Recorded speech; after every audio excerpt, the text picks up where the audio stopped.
الحمد للہ رب العالمین، صلاۃ والسلام علی رسولہ النبی الکریم وعلی آلہ واصحابہ اجمعین۔ الحمد للہ الحمد للہ الذی ہدانا لہذا وما كنا لنہتدی لولا ان ہدانا اللہ۔ رب اشرح لی صدری ویسر لی امری واحلل عقدۃ من لسانی یفقہوا قولی، آمین یا رب العالمین۔ ہم نے اصل میں سورہ حج شروع کر رکھی ہے، اور کل میں نے آپ کو پوری تفصیل سے بتایا کہ سورہ حج میں کچھ حصہ مکی ہے اور کچھ مدنی ہے۔ اس کے لیے میں نے آپ کے سامنے مرکزی مضامین رکھے، مکی صورتوں کے بھی اور مدنی صورتوں کے بھی، اور پھر اسی سے ہم نے ٹھیک ٹھیک جب ان کو سمجھ چکے تو ہمیں پتہ چل گیا کہ اس کی پہلی 24 آیات مکی ہیں، اور ان کا بالکل طرز بیان اور جو ٹاپک ہے آخرت کا شروع میں ہوا ہے وہ مکی صورتوں میں ہے۔ اور پھر 25 آیات میں بتایا گیا کہ یہ جو لوگ ہجرت کر کے آئے تھے، اب ان کو بڑا بار بار یاد آ رہا تھا کہ جب مکے میں تھے تو کس طرح وہ حج کرتے تھے، تو اور اب کافروں نے ان کو روک دیا، لہٰذا یہاں سے پتہ چلتا ہے کہ یہ مدنی حصہ ہے۔ اور پھر ہم نے اس کے کچھ آج ہم نے حج کی سورہ حج کی آیت 47 جو ہے، اس میں جو ایک نقطہ ہے، جب آپ بصیرت سے طالب علم غور کرتے ہیں تو بڑی چیزیں قرآن سے کھلتی ہیں، اور جب ان کو ہم پتہ لگاتے ہیں قرآن سے، اہل قرآن سے بات کر کے، تو پھر اللہ تعالیٰ ہمارے سینے کو کھول دیتے ہیں۔ اب یہاں اگر آپ دیکھیں آیت 47 میں، تو اللہ تعالیٰ فرما رہے ہیں بسم اللہ الرحمن الرحیم وَيَسْتَعْجِلُونَكَ بِالْعَذَابِ، یہ لوگ عذاب کے لیے جلدی مچا رہے ہیں۔ یہ کن لوگوں کے بارے کہا جا رہا ہے جب قرآن نازل ہوا ہے؟ جلدی بتائیں۔ مشرقین مکہ سر۔ ہاں، مشرکین مکہ کہہ رہے تھے کہ نبی کریم صلی اللہ علیہ وآلہ وسلم کو ب- وہ طعنہ دے رہے تھے کہ اے نبی، آپ بار بار کہتے ہیں عذاب عذاب، کہاں ہے وہ عذاب؟ ہمارے والدین پہ بھی نہیں آیا، ہم پر بھی نہیں آ رہا، آپ خواہ مخواہ میں ڈراتے ہیں، نعوذ باللہ۔ یہ تھا وہ یستعجلون بالعذاب۔ آج بھی آپ دیکھ لیں، آج کے بھی دہریہ اور سیکولر لوگ جو ہیں وہ یہ کہتے ہیں کہ کہاں ہے عذاب، دکھائیں تو صحیح ہمیں۔ اب بڑے غور سے دیکھیے، رب اس کا جواب دے رہے ہیں۔ اللہ تعالیٰ سب سے پہلے کہہ رہے ہیں وَلَن يُخْلِفَ اللَّهُ وَعْدَهُ، اللہ تعالیٰ اپنا وعدے کے خلاف ہرگز نہیں کرے گا۔ اللہ تو اپنے وعدے پورے کرنے کی پوری طاقت اور قدرت رکھتا ہے، اور جو کچھ اس نے فرما دیا وہ برحق ہے۔ تو لہٰذا یہ کافروں سے کہا جا رہا ہے کہ یاد رکھو، اللہ کبھی جو وعدہ اس نے وعدہ عذاب رکھا ہے، اب عذاب کا وعدہ کب پورا ہوگا؟ بڑی غور سے سمجھیے۔ سب سے پہلے انسان نافرمانیاں کرتا ہے اور کرتا چلا جاتا ہے، پھر اللہ تعالیٰ اس ماحول میں ایک نبی کو نازل فرماتے ہیں اور اس کے ساتھ ایک کتاب۔ نبی لوگوں کو اللہ کا صحیح راستہ بتاتا ہے، کتاب اس کے سارے اصول بتاتی ہے، اور جب لوگ پھر بھی نہیں مانتے تو اللہ تعالیٰ ان پر حجت تمام اس طرح کرتے ہیں کہ ان کو پھر مہلت دے دیتے ہیں کہ چلو تمہیں مہلت دیتے ہیں، اور مہلت کا مقصد یہ ہوتا ہے کہ لوگ فائدہ اٹھائیں اس مہلت سے اور بات کو سمجھیں اور اللہ تعالیٰ پر ایمان لے آئیں تاکہ وہ اس عذاب سے بچ جائیں۔ لیکن جب وہ اس مہلت سے فائدہ نہیں اٹھاتے اور گناہوں میں اور آگے بڑھتے چلے جاتے ہیں، اس وقت اللہ کا عذاب آتا ہے، اور یہ ہے وعدہ اللہ کا عذاب کے بارے میں۔ لیکن آگے ایک بڑی پیاری چیز آ رہی ہے، وَإِنَّ يَوْمًا عِندَ رَبِّكَ، اور ایک دن جو آپ کے رب کے ہاں ہے وہ کتنے کا ہے؟ کَأَلْفَ سَنَةٍ مِّمَّا تَعُدُّونَ، تمہارے گنتی کے حساب سے وہ 1000 دنوں کا ہے۔ اب یہاں پتہ چلتا ہے پہلے، اور میں نے ساری نیچے آیات جو آپ کے ساتھ میں کل ہینڈ آؤٹ میں بھیج دی ہیں آپ کو، 7 آیات تو اس میں یہ ہیں جو ہیں سورہ حدید، قاف، سجدہ، فرقان، ہود اور یونس اور آخری آراف۔ ان 7 آیتوں میں تو 6 دن کی پیدائش کا حکم ہے کہ 6 دن لگے یا 6 مرحلے جس میں یہ پوری کائنات اللہ تعالیٰ نے پیدا فرما دی۔ اس کے بعد آپ سورہ حامیم سجدہ میں دیکھیں پہلے پیج پر، تو اللہ تعالیٰ بتاتے ہیں کہ کس طرح پہلے اللہ تعالیٰ نے زمین اور پہاڑ کو جب گاڑا، پہاڑوں کو زمین میں گاڑا، پھر اس کے بعد اس کے لیے 4 دن لگے، پھر اس زمین کو پیدا فرمایا، 2 دن لگے، اور پھر 7 آسمان پیدا کیے، 2 دن لگے۔ تو یہ ساری چیزیں اکٹھی آپ کے سامنے ہیں۔ اچھا، اب ان کو سمجھنے کے لیے سب سے پہلے تو آپ مجھے بتائیں، کون بتائے گا کہ یہ جو ہمارا دن ہے یہ کس حساب سے دن ہے بھلا؟ ہمارا دن تو سورج کی گردش کے حساب سے ہے۔ سورج کی، ہاں نہیں، صرف سورج کی گردش نہیں ہے، یہ زمین کی گردش ہے اپنے محور کے گرد۔ پوری طرح سمجھیے، زمین کی 3 حرکتیں ہیں بیک وقت۔ اللہ کا کمال دیکھیں، آپ کو بالکل پتہ بھی نہیں چلتا۔ ایک، زمین اپنے ایکسس کے گرد گھوم رہی ہے۔ آپ نے لٹو تو چلتا ہوا دیکھا ہوگا، جو لٹو گھومتا ہے اپنی اس پن کے اوپر، وہ اس کا ایکسس ہے جس کے گرد وہ گھوم رہا ہے۔ اسی طرح زمین کا ایک ایکسس ہے، اور اس ایکسس، اس خط کے گرد زمین گول چکر میں بڑی تیزی سے گھوم رہی ہے، اور اس سے دن رات، جو حصہ سورج کے سامنے ہوتا ہے وہاں دن ہوتا ہے، اور جو بیک اس سے اوجل ہوتا ہے وہاں رات ہوتی ہے۔ یوں 24 گھنٹے کا دن بنتا ہے۔ اب سوال کیجئے، تاکہ اگر بات کلیئر نہیں ہے تو کلیئر ہو جائے آپ کو۔ ہمارے ہاں دن رات زمین کا اپنے ایکسس کے گرد گھومنا، زمین کا اپنے محور کے گرد گھومنے سے پیدا ہوتا ہے، اور وہ 24 گھنٹے کا ہے، دن اور رات دونوں۔ کبھی دن بڑے، کبھی راتیں بڑی۔ کوئی سوال جو یہاں ہو آپ کا؟ یہ ہے وہ دن جو ہم دن سمجھتے ہیں۔ سر جی، یہ اللہ تعالیٰ نے فرمایا ہے کہ 6 دنوں میں پیدا کیا، کہیں پہ کہا ہے 4 دنوں میں کیا، کہیں پہ کہا ہے 2 دن، اس کا کیا مطلب ہے؟ آپ ذرا دیکھیں نا، یہ آپ نے آیتوں کو ٹھیک نہیں پڑھا بیٹا۔ یہ جو 4 اور 2 کی بات ہے وہ سورہ سجدہ میں ہے، پہلے پیج پہ تینوں آیتیں ہیں۔ باقی ساری آیتوں میں زمین اور آسمان کائنات بنانے کے 6 دن ہیں، 4 دن ہیں۔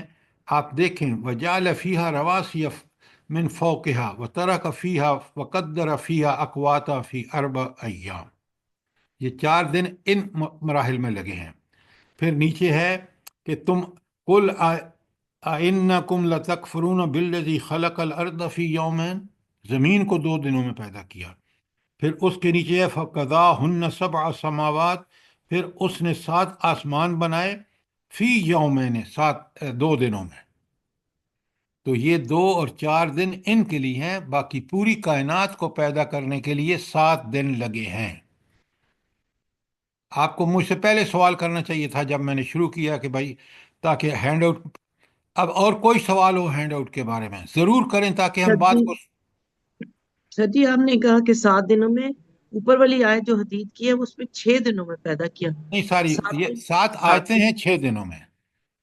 7 آیتیں ہیں، آپ دیکھ لیں، 7 آیتیں میں نے آپ کو بتائی ہیں۔ الحدید کی 4، قاف کی 38، سجدہ کی 4، فرقان کی 59، ہود کی 7، یونس کی 4، یونس کی 3، اور آراف کی 54۔ یہ ساری آپ کے سامنے لکھی ہوئی ہینڈ آؤٹ پہ موجود ہے۔